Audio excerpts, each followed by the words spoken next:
8 நாள் திட்டத்தோட விண்வெளி பயணத்தை தொடங்கி 8 மாதங்களா விண்வெளிகளை சிக்கி தவிச்ச சுனிதா வில்லியம்ஸை மீட்டு ஒரு வழியா பூமியில சேர்த்திருக்கு டிராகன் விண்கலம். யார் இந்த சுனிதா வில்லியம்ஸ்? அவர் மீட்கப்பட்ட செய்தியை இந்தியாவும் ஸ்லோவேனியாவும் எக்ஸ்ட்ரா ஸ்வீட் எடுத்து கொண்டாடுறது ஏன் தெரியுமா? குஜராத்ல ஜுலாசன்ல பிறந்தவர் தீபக் பாண்டியா. 1957 குஜராத் பல்கலைக்கழகத்துல முதுநிலை மருத்துவம் படிச்சுட்டு மேற்படிப்புக்காக அமெரிக்காவுக்கு போனார். ஆரம்பத்துல ஒஹாயோ மாகாணத்துல கிளீவ்லாண்ட் நகரத்துல தான் அவருக்கு வேலை. ஆனா விதி வலியதுன்னு சும்மாவா சொன்னாங்க? ஒஹாயோல இருந்தவரை மசாச்சூசெட் மாகாணத்துக்கு மாத்துச்சு விதி. அங்க இருந்த ஸ்லோவேனியா வம்சாவளியை சேர்ந்த உர்சுலின் பானி சலோக்கரை கல்யாணம் பண்ணிக்கிட்டு 3 குழந்தைகளை பெற்றுக்கிட்டாரு தீபக் பாண்டியா. அவரோட 3வது குழந்தை தான் இன்னைக்கு உலகம் முழுக்க பிரேக்கிங் செய்தியா மாறி இருக்கிற சுனிதா வில்லியம்ஸ். சோவியத் விண்வெளி வீரர் அலெக்சி லியானோவர் ஞாபகம் இருக்கா? அவர் முதலா விண்வெளியில நடந்த அதே 1965 ஆண்டு தான் சுனிதா வில்லியம்ஸும் பிறந்தாங்க. அதுக்காக பிறக்கும் போதே விண்வெளி வீராங்கனையாகணுங்கிற கனவோடு பிறந்தார்னு எல்லாம் சொல்ல முடியாது. ஏன்னா படிச்சு முடிச்சு வேலைக்கு போற வரைக்கும் கூட சுனிதாவுக்கு விண்வெளியில மிதக்கிற கனவெல்லாம் கிடையாது. ஒஹாயோல நீடம் ஹை ஸ்கூல்ல படிச்ச சுனிதா அடுத்து மேற்படிப்புக்காக தேர்வு செஞ்சது அமெரிக்க கடற்படை அகாடமியா.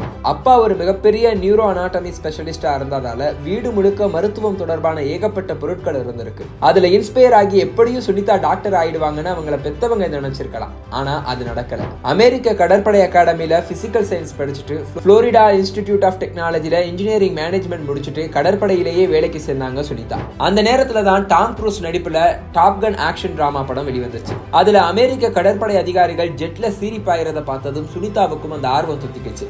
அவங்க ஆர்வத்துக்கு தீனி போடுற மாதிரி கொஞ்ச நாள்லயே கடலோர காவல் படையில இருந்து கடற்படையோட விமான பயிற்சி பிரிவுக்கு டிரான்ஸ்பர் கிடைச்சது. நல்ல வாய்ப்பை பயன்படுத்திக்கிட்ட சுனிதா 30 ரகமான ஹெலிகாப்டர்களை ஒட்டி பயிற்சி எடுத்துக்கிட்டாங்க. கடலோர காவல் படையில கொஞ்ச நாள் இருந்தவருக்கு கடற்படை விமான பயிற்சியில சேர ஒரு வாய்ப்பு வந்திருக்கு. அந்த நேரத்துல தான் ஈராக்குக்கும் அமெரிக்கா தலைமையிலான அரபு நாடுகளுக்கும் இடையில் நடந்த போர் முனையில வேலை பார்க்கிற வாய்ப்பும், இன்னொரு பக்கம் போரால பாதிக்கப்பட்ட குர்திஷ் இன மக்களுக்கு உதவக்கூடிய வாய்ப்பும் ஒரு போர் விமானியா சுனிதாவுக்கு கிடைச்சது. அந்த அனுபவத்தை வச்சே புளோரிடா மாகாணத்தை தாக்கின சூறாவளி புயல்ல இருந்து பாதிக்கப்பட்டவங்களை மீட்கவும் சுனிதாவை பயன்படுத்திக்கிச்சு அமெரிக்க கப்பல் படை. இந்த வேலைகளை எல்லாம் முடிச்ச சுனிதா 1993 கடற்படையோட டெஸ்ட் பைலட் ஸ்கூல்ல சேர்ந்து பல நவீன ரக ஹெலிகாப்டர்களை ஓட்டி பயிற்சியை முடிச்சுட்டு அங்கேயே வேலைக்கு சேர்ந்துக்கிட்டாங்க.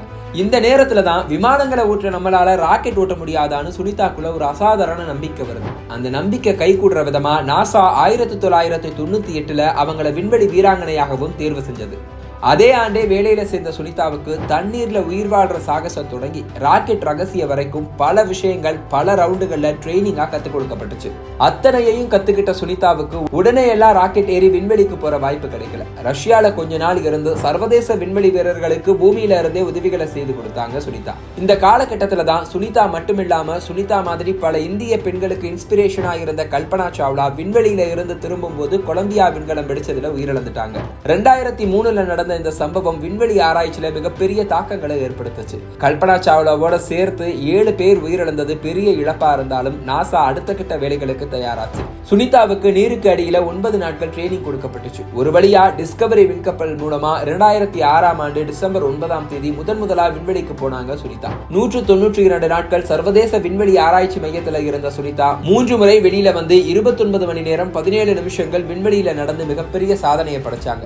இது மட்டும் இல்ல, விண்வெளிக்கு போனதும் நோயால தலைமுடியை இழந்த குழந்தைகளுக்காக தன்னுடைய முடிய தானமா வழங்க முடிவு செய்து முடிவெட்டிக்கிட்டாங்க. புவியீர்ப்பு விசையே இல்லாத விண்வெளியில நடக்கிறதே கஷ்டமா இருக்கும் போது அந்த விண்வெளி மையத்துக்குள்ள மாரத்தான் ஓடி அதுக்கும் ஒரு சாதனை படைச்சாங்க. அதுவும் தொடர்ந்து 4 மணி நேரம் 20 மணி நேரம் ஓடினாங்க சுனிதா. இந்த சாதனைகளை எல்லாம் முடிச்சு 2007 ஜூன் 22 சுனிதா திரும்பவும் பூமிக்கு திரும்ப வேண்டிய நாள் வந்தது. ஆனா அன்னைக்குன்னு பார்த்து கென்னடி விண்வெளி ஆய்வு மையத்துல வானிலை மோசமா இருந்ததால அவங்க தரையிறங்குற நிகழ்வு 3 முறை ரத்து செய்யப்பட்டுச்சு. இந்த விவகாரம் எல்லோருக்கும் கொஞ்சம் கொஞ்சமா பதட்டத்தை அதிகப்படுத்திக்கிட்டே இருந்தது. ஒரு வழியா கலிபோர்னியால இருக்க எட்வர்ட் விமானப்படை விமான தளத்துல சுனிதாவோட விண்கப்பல் பத்திரமா தரையிறங்குச்சு. 2012 மறுபடியும் சர்வதேச விண்வெளி மையத்திற்கு செல்லும் வாய்ப்பு சுனிதாவுக்கு கிடைச்சது. ஆனா 1986 சேலஞ்சர் விண்கலம் விபத்துக்குள்ளானது. 2003 கொலம்பியா விண்கலம் வெடிச்சு சிதறின சம்பவங்கள் அரங்கேறி இருந்ததால தங்களோட விண்கப்பல்களை பயன்படுத்த வேண்டாங்கிற முடிவுக்கு அமெரிக்கா வந்திருந்தது. இதனால இந்த முறை ரஷ்யாவோட சோயுஸ் விண்கப்பல் மூலமா விண்வெளிக்கு போனாங்க சுனிதா. சுனிதா. கடந்த முறை விண்வெளியில மாரத்தான் ஓடினது பத்தாதுன்னு இந்த முறை ட்ரையாத்லான்ல ஓடினாங்க சுனிதா. ரன்னிங் ஓட ட்ரெட்மில், சைக்கிளிங் போக உடற்பயிற்சிக்காக வைக்கப்பட்டிருந்த சைக்கிள், தண்ணீர்ல நீந்த விண்வெளியில இருந்த உடற்பயிற்சி கூடம்னு வானத்திலேயே சாகசம் பண்ணி சாதிச்சாங்க சுனிதா.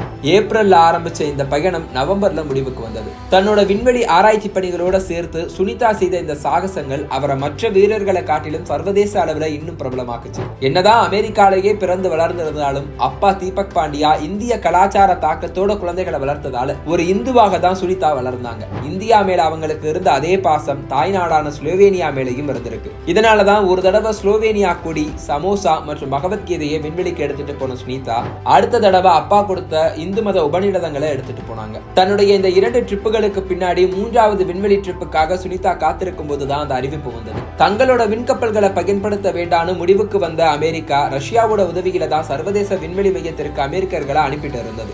இனியும் ரஷ்யாவோட உதவியை கேட்க கூடாதுன்னு முடிவு செஞ்சு தங்களுக்கான ஒரு விண்கலத்தை உருவாக்க நினைச்சு அதை தனியார் கிட்ட கொடுக்கவும் முடிவு செய்து போயிங் மற்றும் ஸ்பேஸ் எக்ஸ் நிறுவனங்களுக்கு ஒப்பந்தங்களை கொடுத்துச்சு. இதுல ஸ்பேஸ் எக்ஸ் தயாரிப்பான டிராகன் 2020லேயே விண்வெளி வீரர்களை சுமந்து செல்ல ஆரம்பிச்சிருச்சு.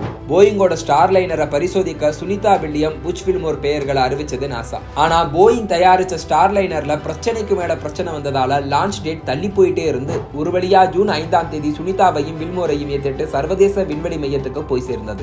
ஆனா அதுக்கப்புறம் ஹீலியன் கேஸ் லீக் ஆனது தொடங்கி ஏகப்பட்ட பிரச்சனைகள் ஸ்டார்லைனர்ல உருவாச்சு. இதனால வெறும் 8 நாட்கள் மட்டுமே பிளான் செய்யப்பட்ட சுனிதா மற்றும் வில்மோரோட பயணம் தள்ளி போயிட்டே இருந்தது. ஒரு கட்டத்துல ஸ்டார்லைனரை இனியும் நம்ப கூடாதுங்கிற முடிவுக்கு வந்துச்சு நாசா. 2003ல எடுத்த ரிஸ்க திரும்ப எடுக்க கூடாதுன்னு முடிவு செய்தது. சுனிதாவையும் வில்மோரையும் அழைச்சிட்டு வர ஸ்பேஸ் எக்ஸ் டிராகன் விண்கலம் அனுப்பப்படும்னு அறிவிக்கப்பட்டது. ஆனா அதுக்குள்ள 8 நாட்கள் திட்டம் 8 மாதங்களை கடந்துருச்சு. இருந்தாலும் விண்வெளியில மனம் தளராம உறுதியோட இருந்த சுனிதாவையும் வில்மோரையும் பத்திரமா பூமிக்கு அழைச்சிட்டு வந்து ஒப்படைச்சிருக்கு எலான் மஸ்கோட டிராகன் விண்கலம்.